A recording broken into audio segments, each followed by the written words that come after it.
AAA Gaming is dead. In recent years, it has fallen to this release it broken and fix it later system. Remember the days when a game would launch fully finished? Sure, there were some bugs, but they were minor issues, like an area you could clip through, or a few minor graphical bugs. These games were made fully functional for release. Yes, they had to be, since back then they were disc only and had to be perfect for release. Hell, even within the last decade, there was at least just a day one patch to fix even more issues the developers found. Modern gaming is just having a game released at about 30% completion, and rather than have a day one patch, we get a 3-month patch that fixes the game to about 80%. But don't worry, the microtransactions are 100% functional, and the battle passes are ready too. We've made sure that the ability to give us money is fully functional, but we will fix the game later. Not that it matters, as we keep buying these microtransactions and scuffed products, so these companies will keep on selling them to us. But they will also try to get rich quick off these half-baked products while tarnishing their reputation, building up years of fan favor and die-hard fans that would buy anything the developer produced, just to release barely functional games for what? Some short-term profit? I know the devs themselves don't have much control, it's the higher-ups of the companies that are ruining things, but this affects these companies as a whole. Games have had apologies almost immediately after launch about how they are fixing it or trying to do better. Yes, some of these games make decent sales, but never the amount that they could have made if they were fully polished products. Why are you throwing away the legacy and reputation you built as a company? Why not make something that will pull in that large haul, as well as developing and nurturing that IP into something bigger? So many AAA releases have been an absolute buggy mess or horribly unfinished and have absolutely turned off massive amounts of players and consumers.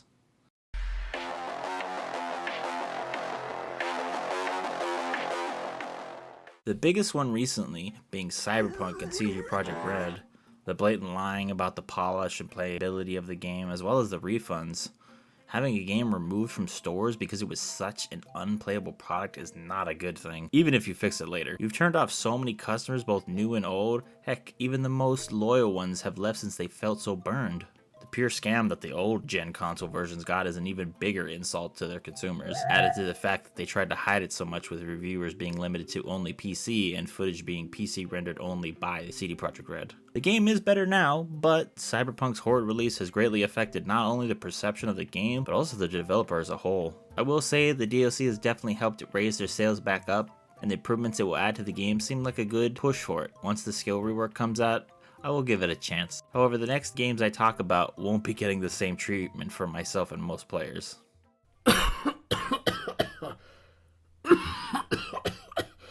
EA. Gone are the days of old EA where it really was in the game. Now it's in the money. EA Sports. It's in your wallet. Remember when EA made games?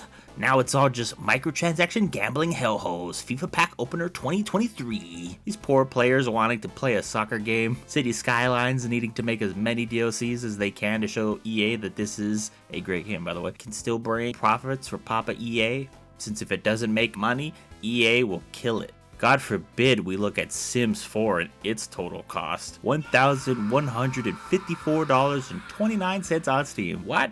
EA is in a sea of money. Remember, if it doesn't make big money, EA doesn't want it. Mass Effect. Yes, the last game was a disaster. Dead Space, Titanfall. If the series doesn't die, the developer sure will.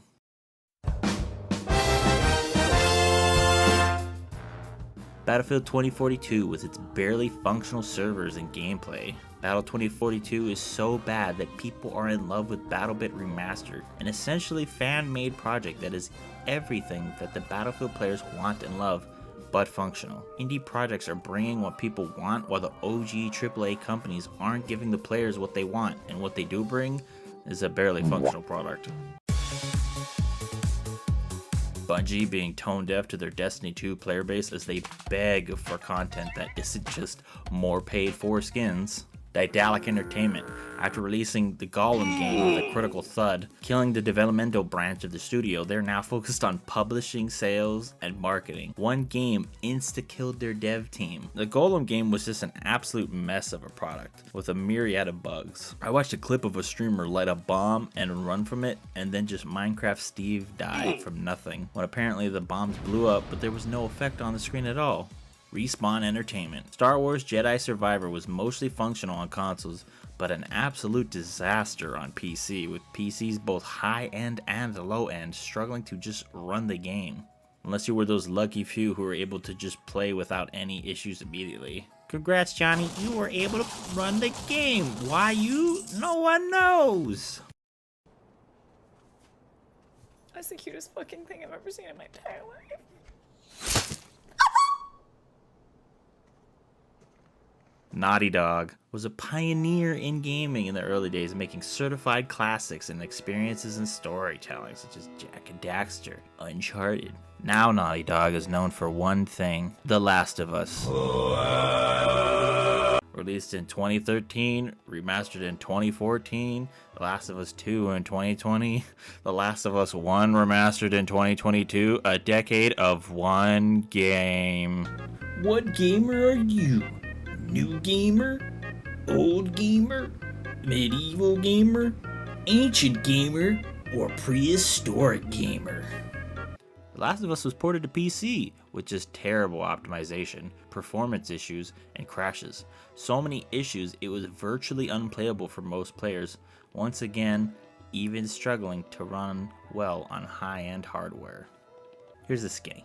No Man's Sky being the king of unreleased, unplayable, and fixed it later, but also being removed from the store. So it's the poster child for a game that was able to be turned around after a disastrous relaunch. Bethesda. Fallout 76 and its incredibly bugged out gameplay with no content. Although it's been fixed now, it's still a pretty meh experience, not welcoming a return. No matter how many times you offer it for free, I don't care, Todd. Blizzard's dumpster fire of Overwatch 2's original launch and its Steam launch, as well as Diablo series and WoW remake. Overwatch 2 being just a microtransaction simulator built to just milk money. Diablo 4 lacking in a reason to continue playing altogether, really. Battle Pass. I love FOMO. I love Battle Passes. Why increase your skill level or rank when you can level up your Battle Pass? Limited time items, yay. I love playing for this content that will leave. The only new content is cosmetics, new core gameplay loop.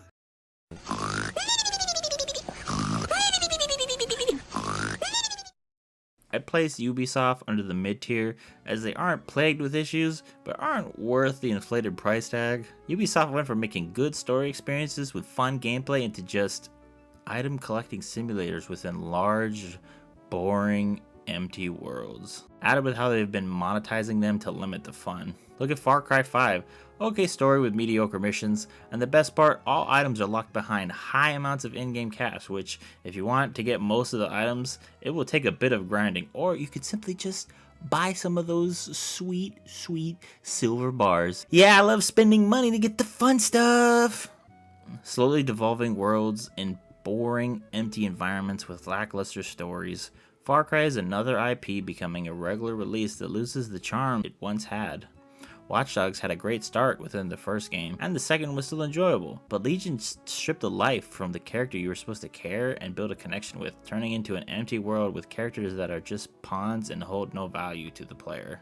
Ubisoft seems to know this with their games, as every game now has something relating to an older game with a character the fans love. Watchdog 2 had small parts of Aiden Pierce and T-Bone expanding on them, which was good, while Legion just brings as many Remember Me characters to the lively roster, as well as having a whole DLC just focused on Aiden Pierce. Which I love more Aiden Pierce, and it helps delve into the deeper struggles of his character, since not everybody seemed to have liked him in Watchdog 1. Even with Far Cry 6 pulling back to those beloved characters to increase the lore for them, but feels like a fallback for what is a lackluster game. Remember that guy you liked? He's back in this DLC, but you gotta buy the base game first. The GTA trilogy, yes. But first, let's talk about GTA Online. God forbid we talk about GTA Online. The shark card hellhole. Although they made a good step with the Cayo Perico heist, a great way to grind for money that's also able to be done solo. Although with 90% of the vehicles now being locked behind GTA Plus, a console-only subscription by the way, what's the point with that money? GTA Trilogy was an absolute dumpster fire, akin to Cyberpunk 2077, with horrible game-breaking bugs and glitches, and laughable quality of graphics, some of which were poorly overlaid onto the old ones. Saving being broken on launch, rain causing huge frame drops, and eventually being removed from the stores just like Cyberpunk 2077. However, the worst part of this being the fact that the old original versions of the game and the trilogy were removed from the market, so the only way to play was if you owned it already or buy the new trilogy with its altered gameplay and abundance of issues. This isn't too surprising as this has become a common tactic in gaming, releasing a new version and removing the old. Looking at you, Skyrim, Metro, and Sleeping Dogs, as well as some others. With the new version fixing some older bugs, but bringing in even more new ones. There have only been a few new games and remasters that have come out polished and playable. The new Resident Evil games and remakes have been both stable and fun, as well as the Dead Space remake. FromSoft is a solid developer too, but there aren't many I can list. I don't even pre-order games anymore because it isn't worth it. Pre-orders. What was the last game you pre-ordered? The last game I pre-ordered was Persona 5 Royale because I loved Persona 5 and I wanted the great IRL pre-order bonuses, and not just boring skins or garbage. Plus, Atlas has a good track record. There really aren't any AAA companies I trust to have a solid launch, let alone dare pre-order a game early. Even as I'm finishing editing this video, more games have come out that have launched horridly.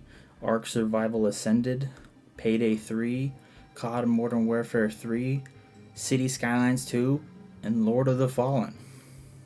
I know a game can be fixed and made better, but that isn't fair to the buyers when they are expecting a functional game. New launches are becoming early access except without the early access tag. Thanks for watching. So this video took a lot longer than anticipated, but I put in a lot of effort for it and tried some new techniques.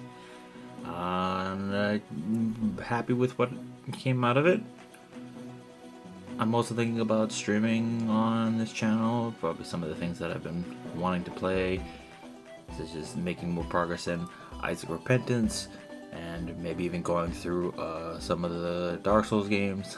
You can watch me suffer as the brain dead noob I am. But yeah, thanks for watching. Make sure to like and subscribe.